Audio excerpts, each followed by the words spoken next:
Today in the shed, back working on the Galant.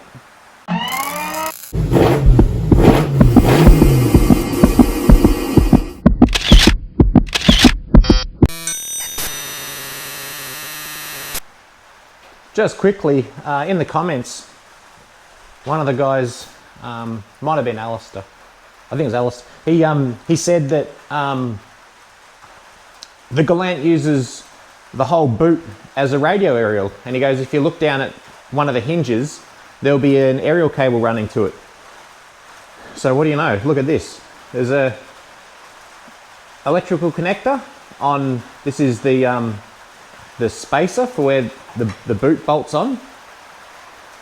So if you follow that cable along, goes down there through the car, comes along here,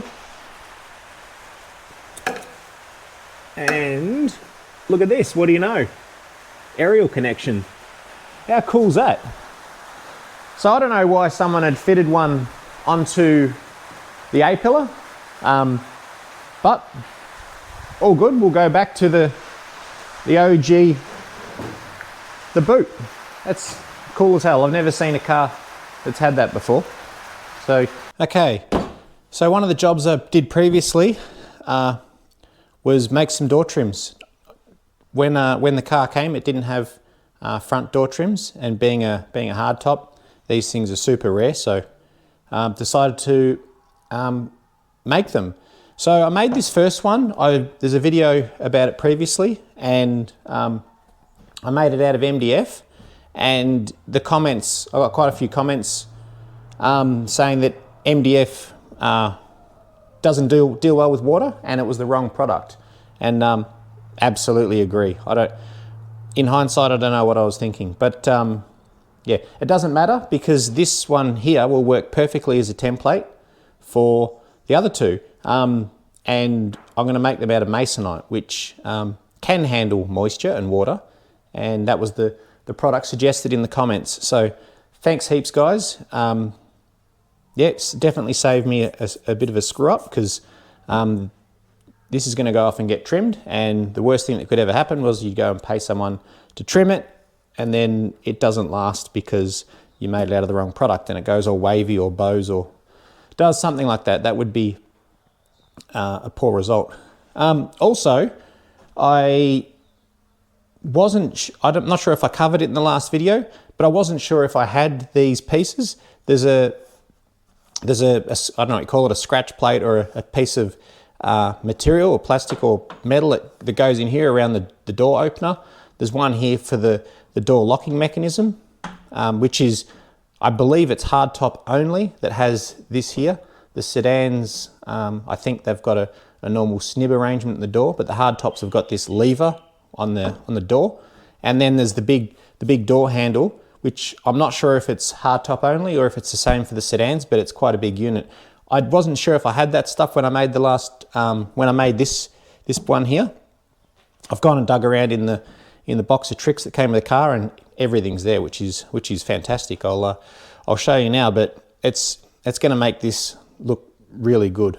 So I'm pretty excited about that. So here's the inner door handle. I've actually got two sets of these, I should say. I've got a set here which is in brown, and I've also got a set which is in black, which is going to be awesome because these door trims are going to be black. So that goes here, and I added the holes in for it so they line up nicely. Then there's this piece here which goes into there, and this is the one that goes around the door handle. So I'll bring you in.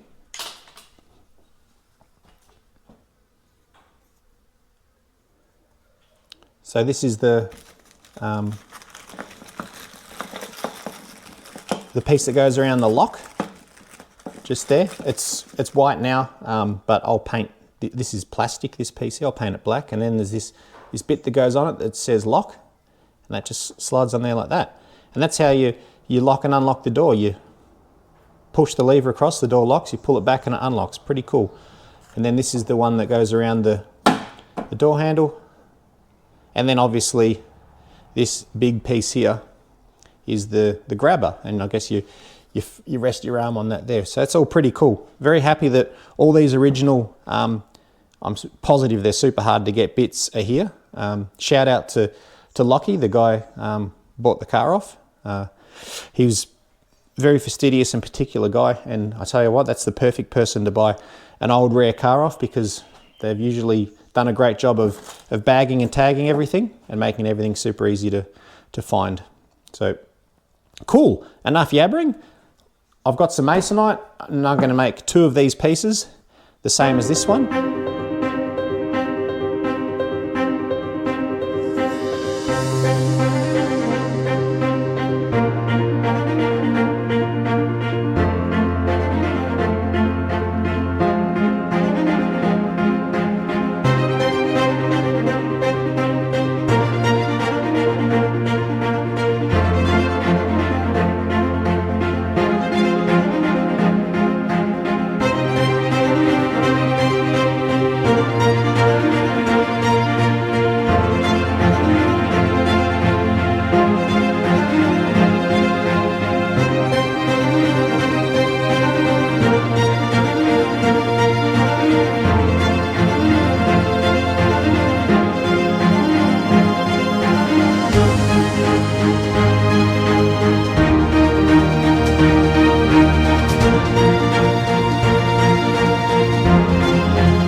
Cool.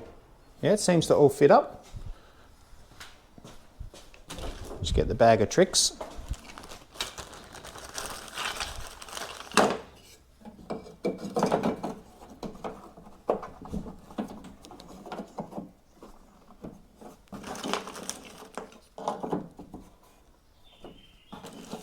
These holes line up.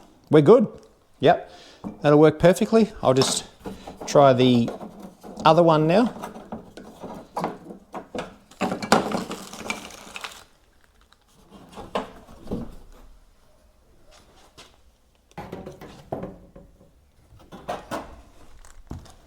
Of course, it needs to be backwards because this is for the other door. Holes line up.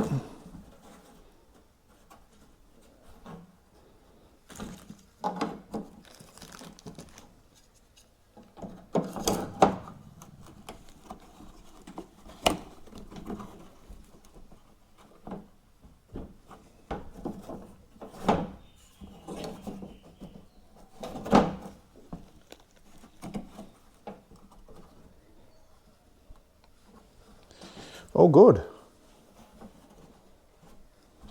All right, so now that I've got the 2 cards made, I need to remake the metal section. Where did I put it?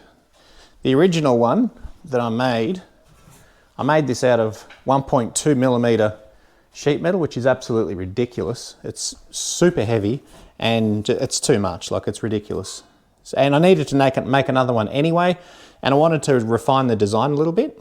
On this one, you see it's squared off at this edge here, whereas the door goes like this. So the next version is this piece here is gonna come and meet up with the timber or the masonite. So that when it's trimmed, it's a nice transition. It goes and follows the door. So I'm going to remake this. I've managed to get some much lighter gauge metal. I don't know what the number is, but it's 0.5 of a millimeter. It's like super thin gal. So that's going to work perfectly. Yeah, get onto that next.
Okay, well that's the door trim. So I glued the metal top piece on and drilled holes and bent the tabs through to retain it on the other side of the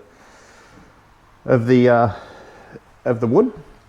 And this is the inner door armrest thing.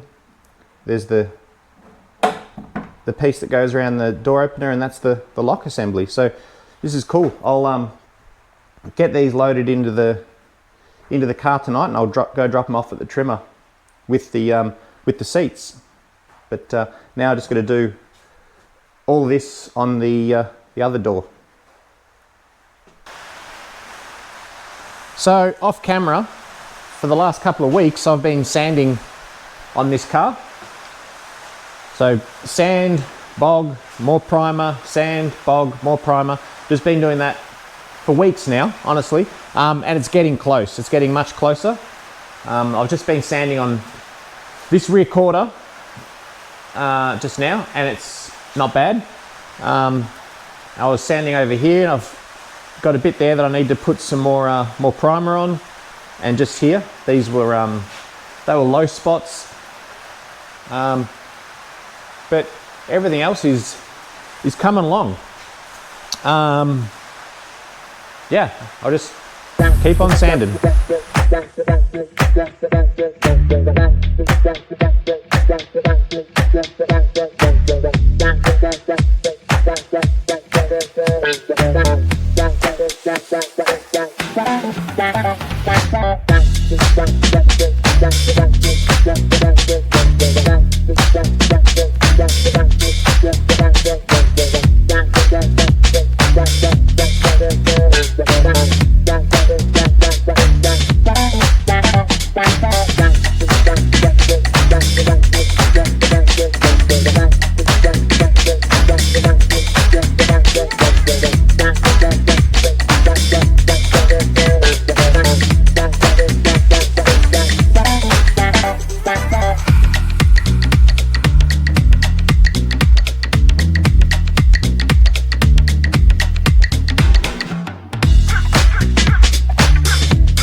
So what I'm doing here is using the etch primer like a bit of a guide coat, if that makes sense. So hitting it with the longboard, making sure it's flat, and then working on any imperfections. So I've got some glazing putty down there, but that's probably the 6th time, I reckon, over the last, I don't know, 3 or 4 weeks where I've had a go at this quarter panel, and I'm just happy with it now. It's pretty good.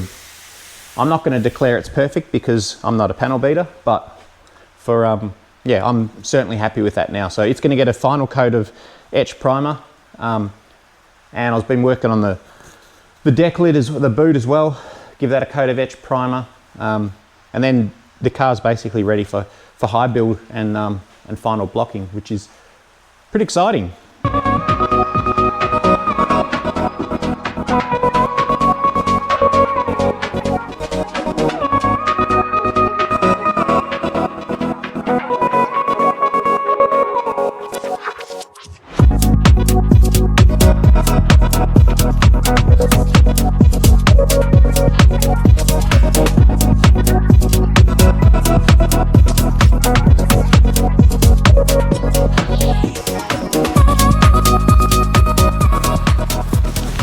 All right, well that's pretty cool.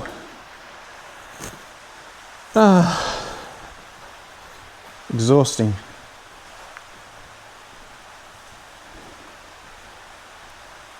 So yeah, that's the, should be the end of the bodywork. It's just going to be, like I said earlier, it's going to be high build primer and then block sanding, and then finally can shoot some color, which will be cool. Should all be happening in the next couple of weeks, or couple of weeks, I guess. It's raining right now, but it's actually down here in Victoria, it's actually hot. And yesterday was 35 or 36 degrees or something like that. So yeah, the Nature's spray booth is ready to go. I've got probably got a 3-month window where I can paint this. So this is what I've been gearing up for all year, really. So yeah, well, thanks heaps for watching. I got to get these seats and the door cards into the car and get them down to the trimmer. And yeah, next time I'm back here, I'll be back working on the body. I still got to finish off the dash pad that I made. I've got to paint the inside of the car. Yeah, there's a big list. Thank you.